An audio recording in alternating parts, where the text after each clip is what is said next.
Pertanyaan pertama Bu ya. Assalamualaikum Bu ya. Waalaikumsalam warahmatullahi wabarakatuh. Saya lihat di sosmed ada penceramah yang menafsirkan sebuah hadis dengan dua penafsiran. Penceramah pertama mengatakan hadis tersebut bermakna di akhir zaman seorang laki-laki halal menikahi 50 perempuan. Penceramah yang kedua mengatakan makna hadis tersebut adalah satu orang laki-laki mengayomi 50 wanita, bukan halal menikahinya. Karena di akhir zaman akan lebih banyak wanita daripada pria. Hadis yang dimaksud adalah sebagai berikut Bu ya. Min asratis saati an yakilal ilmu wa yadharul jahlu wa yadharuz zina wa taqsurun nisa wa yakillar rijalu hatta yakuna li khamsina imra'atan al-qayyimul wahidu. Bagaimana makna sesungguhnya Bu ya? Syukran Bu ya. Hadis tersebut tadi katakan ada ya ustadz yang menafsiri apa tadi? Satu orang menikahi 50 lah wanita. Itu mungkin salah dengar Anda yang bertanya. Nggak mungkin itu. Penafsiran yang mengatakan bahwasanya satu laki-laki menikahi 50 wanita itu jelas salah. Ya enggak itu pasti Anda salah dengar. Mungkin yang bertanya salah dengar enggak. Karena sudah jelas dalam hukum fikih, sudah kesepakatan ulama diambil dari Al-Quran. Kalau seorang laki-laki paling banyak menikah 4 dan seterusnya. 4.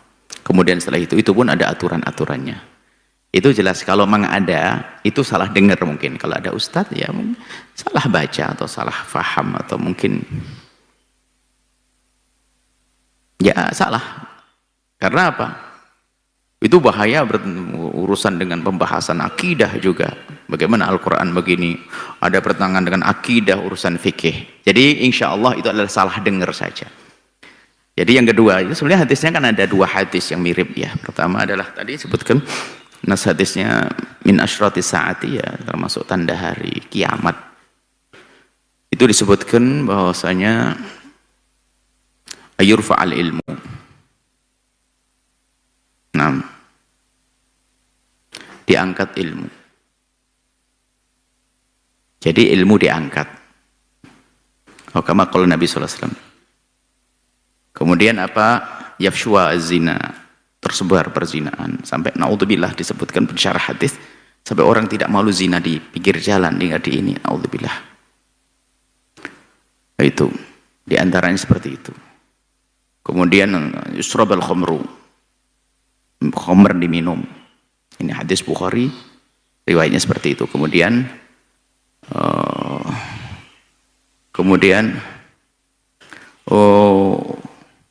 wayadhabur rijalu, laki-laki pada hilang, pada meninggal karena peperangan, karena apa? Pokoknya sedikit laki-laki. Watabqan nisa'u, perempuan yang tersisa.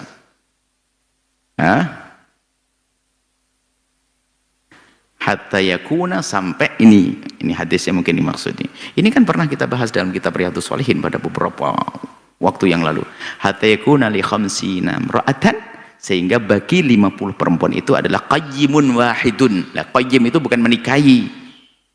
Qayyim adalah mengayomi, mengurusi 50. Artinya apa? Perbandingan begitu. Sehingga sampai laki-laki di bawah naungannya ada bibinya 5, janda, anaknya perempuan 5. Kemudian ini suatu ketika nanti di akhir zaman. Ada yang mengatakan, menyebut sarah kayak Ibnu Hajar Al-Asqalani menyebut nikah bukan menikahi. Ada 50 wanita di belakang laki-laki itu minta dinikahi gitu. Bukan dinikahi, nikahi ngerusak syariat itu ya pasti salah, itu nggak mungkin. Menikahi 50, boleh menikahi 50, nggak ada itu semuanya ya. Mungkin salah dengar, makanya mohonlah kalau dengar itu dicermati itu jangan gampang. Kayaknya nggak mungkin karena orang baru belajar agama tentang urusan pernikahan saja udah ngerti masalah ini. Ya nggak mungkin lah kalau sampai ngomong begitu, ya. Kemudian adalah hadis lain, nah itu 50 pun bilangannya bukan sesungguhnya. Sebagian mengatakan lil mubalaghah, hanya menunjukkan begitu banyak perempuan. Kan ada hadis lain berbunyi begini. Yang berbunyi la ya'tiyanna sayatiyanna atau kama qala Rasul. Alan nasi la ya'tiyanna alan nasi zamanun, akan datang kepada manusia zamanun. Itu kan ada di dalam kitab Nanti Samiyat, beli kitab Samiyat nanti untuk masalah. Sayatiyanna 'alan nasi zamanun yatufur rajulu fihi, laki-laki keliling di zaman itu bisadaqati, membawa sedekah, minadzahabi, dari zahab, wala la yajidu ahadan ya'khudhuha, enggak ada yang mengambilnya. Soalnya orang pada kaya semuanya. Ini ya, tanda kiamat. Sekarang masih butuh ya, dikasih mas mau masih masih mau dikasih duit. Nanti akan masa itu. Lah di masa itulah enggak ada ngambil.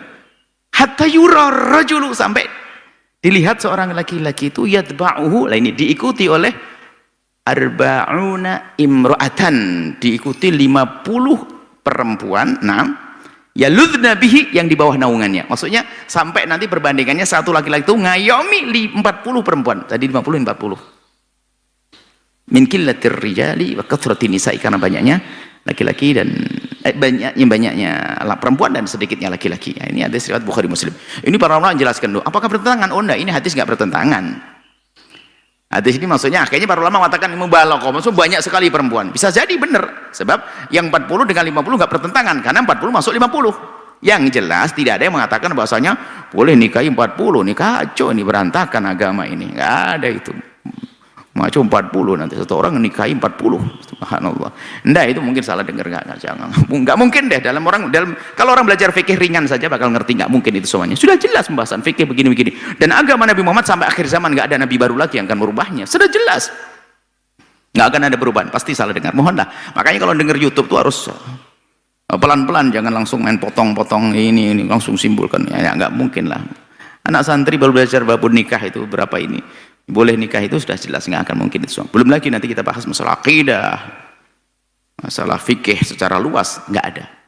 Jadi yang benar ya tadi, penafsiran yang satu lagi adalah mengayomi, mengurusi, atau kalau dihubungkan dengan pernikahan disebutkan bahasanya pengen dinikahi. Karena apa? Begitu banyaknya perempuan, saking kurangnya laki-laki, dan wanita butuh laki-laki, minta dinikahi, bahkan minta dalam hubungan biarpun halal atau haram, sampai dikatakan halal haram, pokoknya 1:50, begitu intinya. Semoga Allah menjaga kita semuanya, iman kita ya, dijauhkan dari zina, naudzubillah. Zina sudah tidak malu lagi. Bisa jadi sampai dikatakan tidak malu lagi berzina, ada orang zina di tengah jalan. Bahkan mengatakan ada seorang ibu berzina di kamar, anaknya mengetahui dari luar, maksudnya dirasa oleh anaknya sudah biasa. Dan kita mendengar hari ini, suatu ketika ada seorang anak menangis, "Buya, ibu saya sudah tidak malu membawa laki-laki ke rumahnya." Wah, ini alamat saat hari kiamat. Semoga Allah menjauhkan kita dari zina. Wallahu a'lam bishawab.